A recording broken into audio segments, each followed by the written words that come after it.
Hello everyone and welcome back to my channel, and just a little video for today. We're talking about silage. Now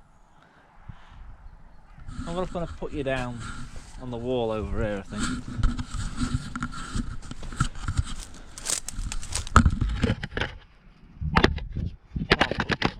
Put you there. Alright, so today I'm talking about silage. So silage is a very important part of, on a dairy farm it is, because cows are housed for at least 6 months of the year in this country. They are anyway, most people do, and silage is an important part because we need that to feed through the winter. So the grass doesn't grow for, I'd say, at least 6 months of the year. So in the summer we make silage to conserve, to feed the cows in the months where the grass doesn't grow. So unlike a lot of dairy farmers, we do not have a silage clamp. So instead we do all round bales. So, well, instead of a silage clamp we have all of these round bales. Now it's not cheap making round bales because you've got the cost of the plastic. This stuff isn't cheap. This is very expensive, the plastic. It costs £2 altogether because you've got the black plastic which the silage is sat in, and you've got the net which goes round it to hold it together when you've cut the one layer off.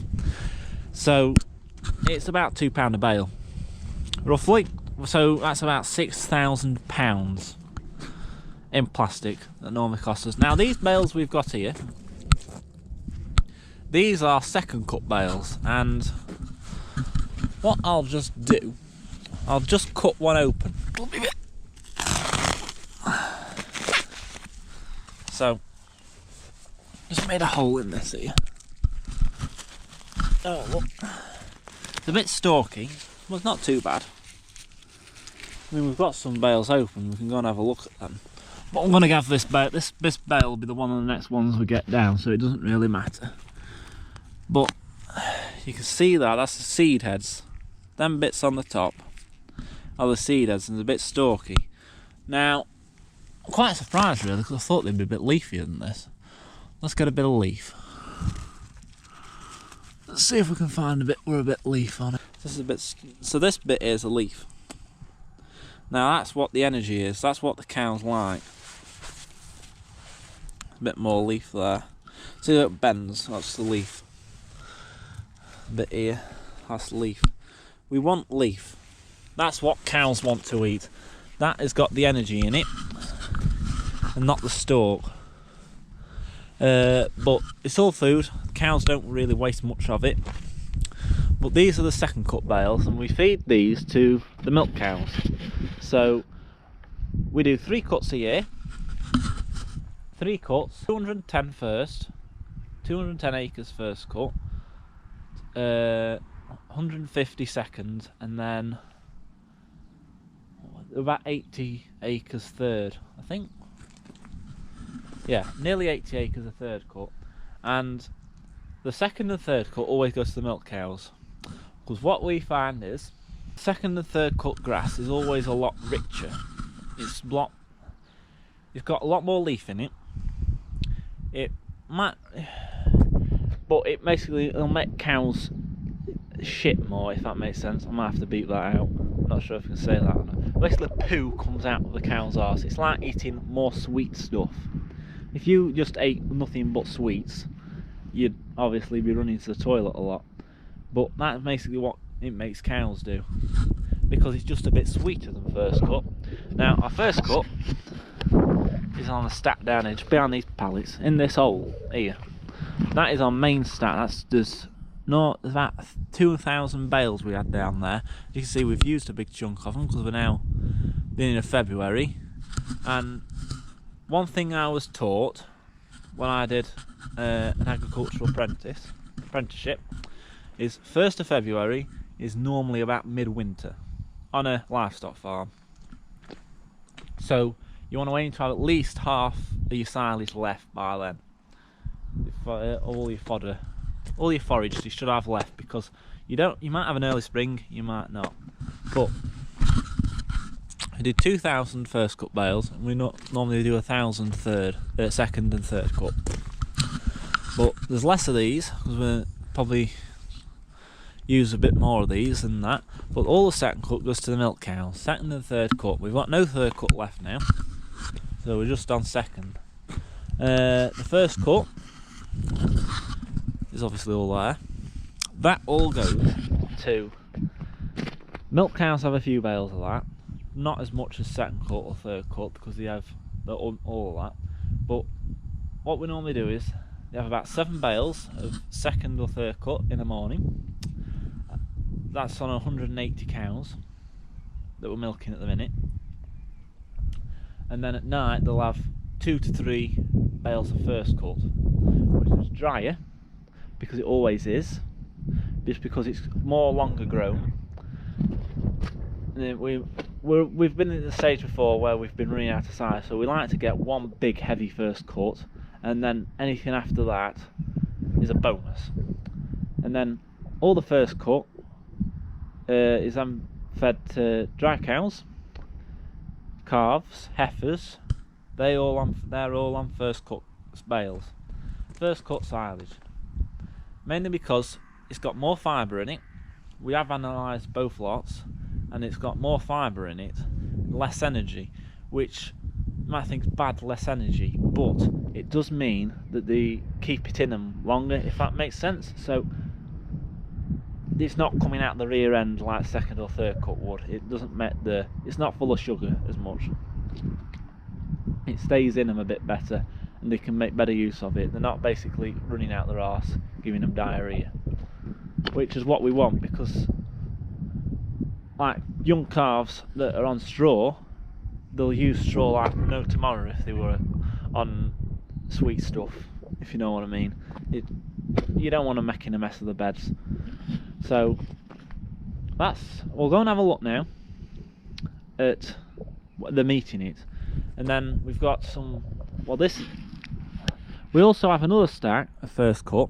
Now the thing with that stack is we stacked that separate because we had a field that the cows grazed last spring, and then it got ahead of the cows, and the plan was to mow it in July for first cut. Well, you could class it as second cut really, because the cows had grazed over it once, but it nearly enough rained every day in July. So I mean, it's not a bad thing, because the previous year they had the complete opposite, where we were burnt off and we had no grass for the cows, and we were buying fodder in to feed the cows through summer because there was no grass growing, because there were no rain. So it swings and roundabouts really. You've got to have a bit of both. You can't argue with the weather. You can't order it. Nice if you could, but it was made. This other stack was actually made in August, so the field, the first cut in it, was really long grown. It was, I think, a 5-acre field, and we got like 70 bales off it. But what we do with that is that's being fed to calves that are on corn, so it's not as good quality because it was mown really late on, when it should have been probably got 4 or 5 weeks earlier. But we feed that to calves. They're on corn as well, so yeah. Anyway, we'll go and have a look at what their cows are eating and what they reckon to it. Right, so these are 2 bales of first cut that are left from this morning that we didn't need. So as you can see, it's quite long. That's stalk. That stalk, cows will eat it, but there's not much energy in it. That's fibre. Now you've got leafy bits like this. That's what they've got the energy in.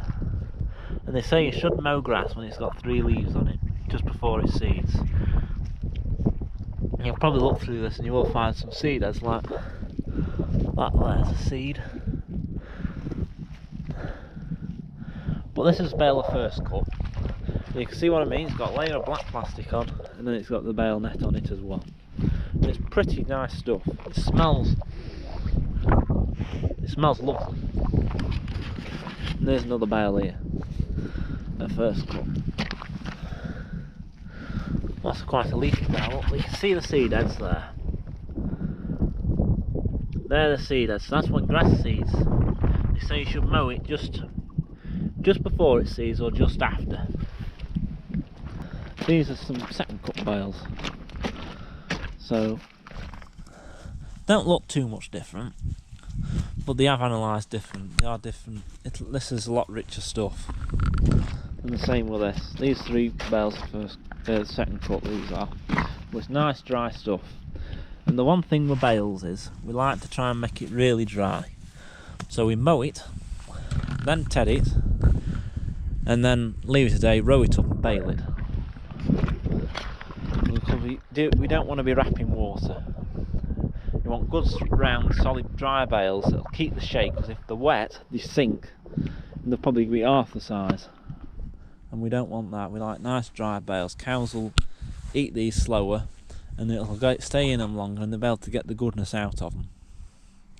But yeah, that's what we feed them. We're going to have a look at the cows now, eating it. Right, so this is some silage that milk cows are eating now. And as you can tell, they love it. They're all stood round here eating. Red ash there. You see, that's what happens. Richer silage, second cut especially, makes them a bit loose. It just makes the muck loose. There's nothing wrong really with the diet, it's just how we picture it. Well, this is second cut silage. And it smells lovely. It's lovely stuff. It's not chopped, so we don't chop our bales. Now, a bit controversial whether we should or not, but we find they do alright without chopping it. You see, they'll absolutely love it. Now, what we do is, every morning, shut the cows back, scrape up, and then all these rings will be empty. He puts a bale in every one, and he takes the net off them, and then we let the cows back to eating. Now, it's a very simple way of doing it. It's very low input, and the cows do alright on it. And then all they do is they get topped up with corn in the parlour. So you know what corn is? It's basically a mix of protein and food byproducts to make up that protein. It'll have like waste bread in it, waste wheat, waste barley. It isn't fit for human consumption, but it's fit for animal consumption. And we average about 6,500 litres a cow. We're on a very low input system. The cows are all mainly British Friesians, a few crossbreds in there, but they do alright on it. It's a very low input system. We don't have the need for a diet feeder or anything like that. It's a very cheap way of doing it, because you haven't got the running cost of a diet feed, you haven't got the running cost of buying an expensive blend or expensive other feeds in. We just mainly milk from forage, and it does work. The cows aren't in bad condition. There's one come here to say hello. But yeah, these are all bales of second cut. These were all made probably about beginning to middle of August. But yeah, this is what they're eating anyway. And these are the bales that we made in August. So these are the first cut bales that were made in August. So they're not the best in the world. I will be feeding one in a few days, so we'll cut one. Oh, look. So it's very stalky, as you can see. It's near enough all stalk and seed heads. We'll feed this one next, so it doesn't matter that I've cut it.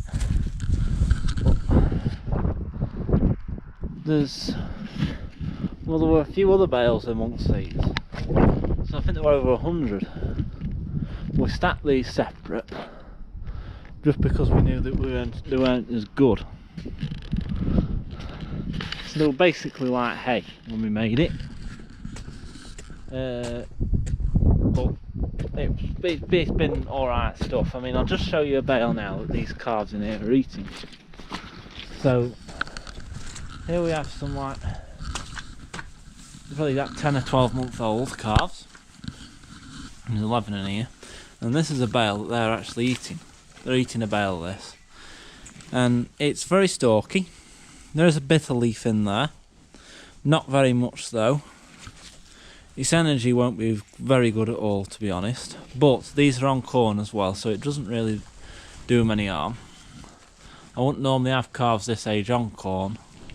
I'll just ignore that one with horns. There's just two in here with horns, but they do need horns chopping off before they're going out. But this is what it is. We're not talking about. This is what the silage is like. It's basically haylage. So if anyone knows what haylage is, it's like a cross between hay and silage. So it's like baled a day early to be hay. It's still a bit damp. It's too damp to not be wrapped. So hay's not wrapped. You put that in a hay barn and you don't wrap it, and basically you're saving the cost on buying the plastic really to wrap it. But this would be too damp to do that with, haylages, and it'd go mouldy. This, we have had a couple of bales of this that has gone mouldy, where what's probably happened is a crow or a bird has pecked a hole in it and it's just got a bit of mould on it. We don't very rarely get bales with mould, to be totally honest. It's very rare at all. I'd say probably 1 in 100 is a good number to have any mould on whatsoever. But we do all round bales. We don't have a silage clamp. We've not had a silage clamp for at least 15 years. And I can just, well, I'm 26 now, so I can just remember when we did have a silage clamp. And the amount of waste that we got with a silage clamp compared to bales was unbelievable. And the cost of actually making it, because you were having to pay people to come and help us, whereas we can actually do round bales on our own.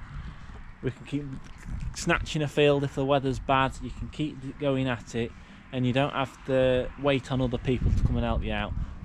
Last year, the only time we had a contractor here to help us was we had a contractor come and rake the grass up in front of the baler. So we teared the grass out and then it was rode up. We don't have his own rake, so they come and rode it up for us. But that's the only time we have a contractor to come and help us. Other than that, we do everything ourselves. But yeah, we are happy with bales. That's how we feed our cows. It's a very low input system. I don't think there'll be many dairy farmers out there milking 180 odd cows. We're a Massey Ferguson 265 feeding them, because that's all that feeds them. I will put a clip in of feeding them. I hope you've enjoyed the video. Please give it a thumbs up. Please subscribe if you do like it. This is only a quick video. It's not going into massive details on silage analysis or anything like that. I'm just basically saying this is how we feed our cows. And it's not, I'm not saying it's how everyone should be feeding our cows, not at all. I'm not like that. I'm just saying this is how we do it. It works. It's a low input, low output system, so it works. So thank you for watching. Please give it a thumbs up and subscribe below, and I'll see you in the next one.